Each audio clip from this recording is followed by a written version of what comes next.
To start with, management of objectives are absolutely important, because otherwise one cannot even identify mistakes, errors, going astray, etc., etc. One cannot assess performance at all.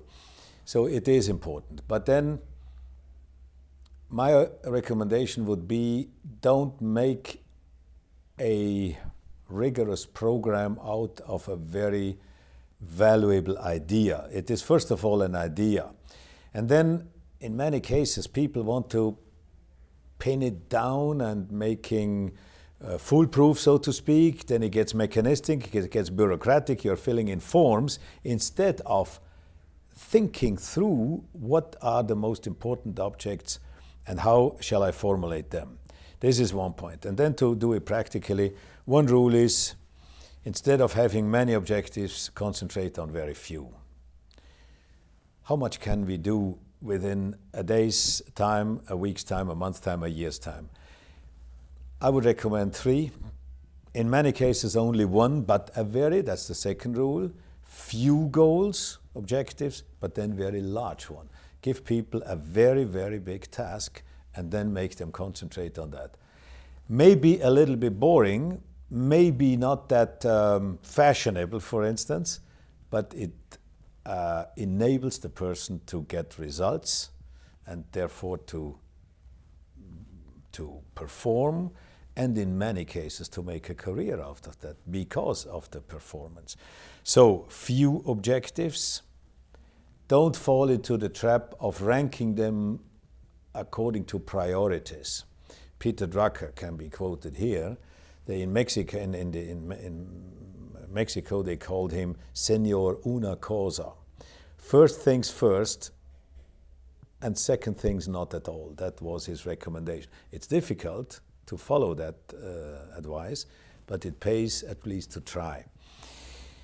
And then another rule is quantify objectives as far as you can, but don't fall into the trap that only those things are important which are quantifiable, and in particular which are quantifiable in money.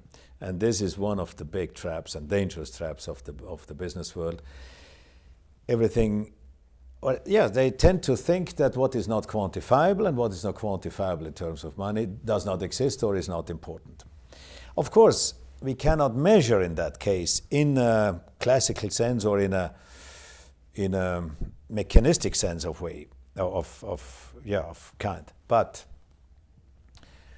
if one accepts the idea that management actually only starts at the point where we can no longer quantify, but nevertheless have to make decisions, take risks, and act, that is where responsible management begins. Because as long as I quantify, the world is rather easy, you see. But what if it is no longer possible? And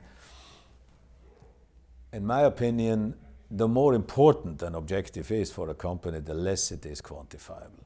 How can I quantify the trust of commercial relationships, customer and supplier, for instance? Or how can I quantify corporate culture? We all know it is important. Probably we do not know that detailed why, but we know we cannot quantify, but nevertheless it's important. So we have to follow the objective of establishing conditions in which culture can develop and can be cultivated. So these are some of the rules I would like to recommend. And then there is one thing, one last thing, if one starts to go about thinking about objectives, it is a wise rule to first think about which objectives just to stop, to get rid of, because they got habits and